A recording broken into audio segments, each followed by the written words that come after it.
काला साया।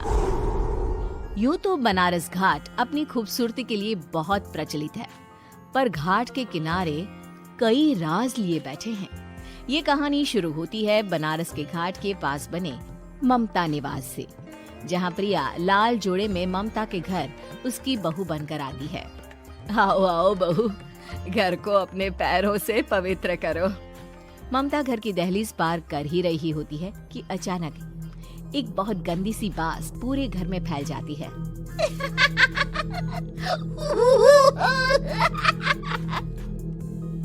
ये बदबू और ये आवाजें, ये कौन हंस रहा है माँ? अब ये पड़ोसी ना हमारे थोड़े अलग से है। कहाँ हम शाकाहारी और ये मांस मच्छी खाने वाले। छोड़, तू ध्यान मत दे और गृह प्रवेश कर। और हाँ बहू, अपनी सास की एक बात हमेशा याद रखना, इन पड़ोसियों से तो कभी बात नहीं करेगी। अच्छे लोग नहीं है ये।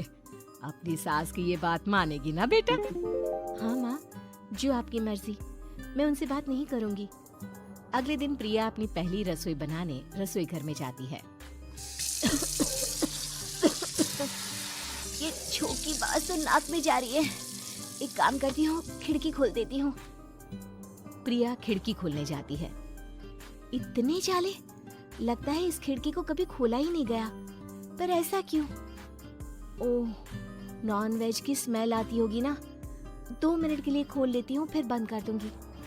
प्रिया खिड़की खोलती है। खिड़की खोलते ही उसकी नजर सामने वाले घर की खिड़की पर पड़ती है, जहाँ एक लड़की खड़ी होती है।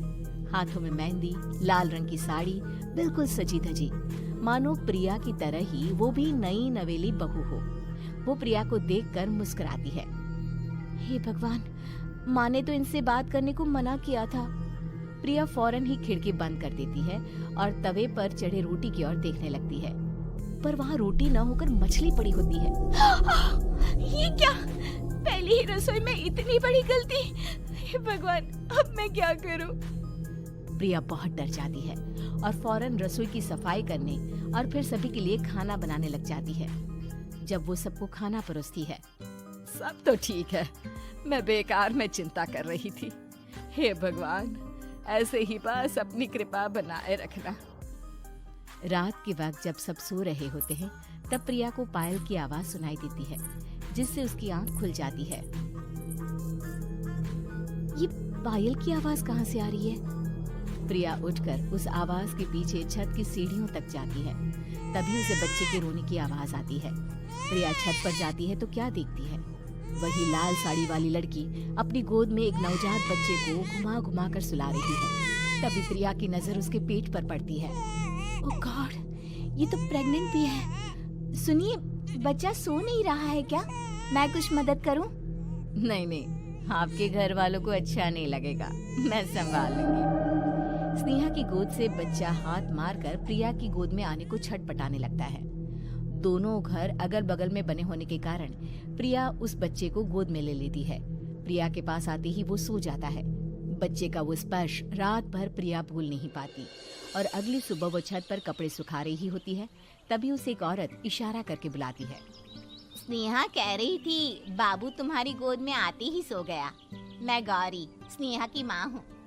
बहू, घर आना, बाबू को खिला भी लेना। शाम को जब घर पर कोई नहीं रहता, बच्चे से मिलने के लिए प्रिया छिपकर अपनी पड़ोसन के घर चली जाती है और कुछ देर बच्चे को खिलाकर वापस लौट आती है। इसके कुछ दिन बाद ही प्रिया को पता चलता है कि वो माँ बनने वाली है। ममता की खुशी का ठिकाना नहीं रहता।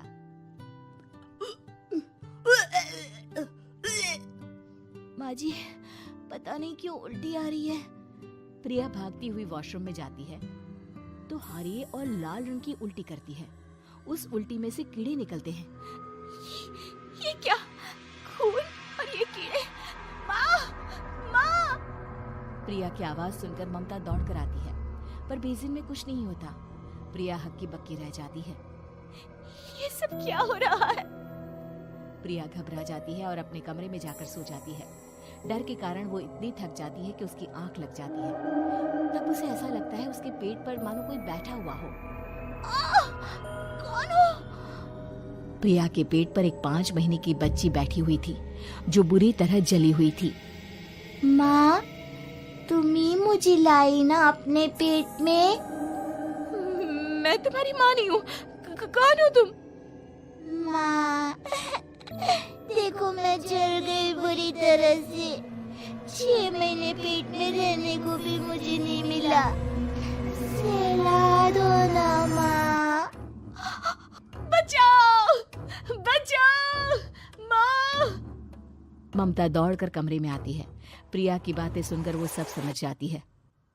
तू कहीं बगल वाले घर में तो नहीं जाकर आई ना बहू? मुझे माफ कर दो, मैं गई थी माँ। उस घर में सब मरे हुए हैं बहू। कई साल पहले स्नेहा उस घर में बहू बनकर आई थी। कुछ ही दिन में वो एक बच्चे को जन्म देने वाली थी। पूरा घर बच्चे के आने की खुशी में खोया था कि एक दिन अचानक उस घर में आग लग गई। सब बुरी तरह जलकर मर गए। गौरी आज भी दादी बनने का इंतजार कर रही है और इसीलिए स्नेहा ने अपना अजन्मा बच्चा तुम्हारी कोख में डाल दिया। ममता ये कह रही होती है कि पीछे से उसके पैरों को एक बच्चा पकड़ लेता है। दादी, दादी। माँ, स्नेहा की गोद में यही बच्चा था। ये बच्चा कौन है फिर? तेरी मौत है। तेरी भी दादी। जिस चीज का ममता को डर था वही हो गया। ममता निवास के ऊपर मौत ने चादर बिछा दी थी। प्रिया का पेट ऐसे बढ़ जाता है मानो 9 महीने का हो। 2 हाथ उसके पेट से बाहर निकलते हैं। बहू, संतोष को फोन कर, किसी पंडित जी को बुला बहू। प्रिया का पति भागता हुआ घर आता है। ये तो होना ही था माँ। तेरा पाप तेरे सामने आ गया तो तू सह नहीं पा रही है। स्नेहा घर में आग लगी नहीं थी, माँ ने लगाई थी, प्रॉपर्टी की लालच में। और वो बच्चा मेरी पहली पत्नी का बच्चा है, मेरा बेटा, जो कि उस आग की चपेट का शिकार हो गया था। मैंने तुमसे ये सब माँ के कहने पर छुपाया था। मुझे माफ कर दो प्रिया। तुम अगर चाहो तो यहाँ से जा सकती हो। मैं तुम्हें किसी भी बंधन में रखना नहीं चाहता। मेरी शादी हुई है आपसे, मैं आपको छोड़ नहीं सकती, पर उससे पहले हमें स्नेहा, उसकी माँ और बच्चे की आत्मा की शांति करवानी होगी। संतोष और ममता गौरी के घर जाते हैं। अंदर सब कुछ जला हुआ होता है। जमीन पर जली हुई लाशें बिखरी हुई थी। ममता रो रो कर अपने करने की माफी गौरी से मांगती है। प्रिया स्नेहा के घर वालों का अंतिम संस्कार करवा देती है और ममता निवास फिर से आत्माओं के साए से मुक्त हो जाता है।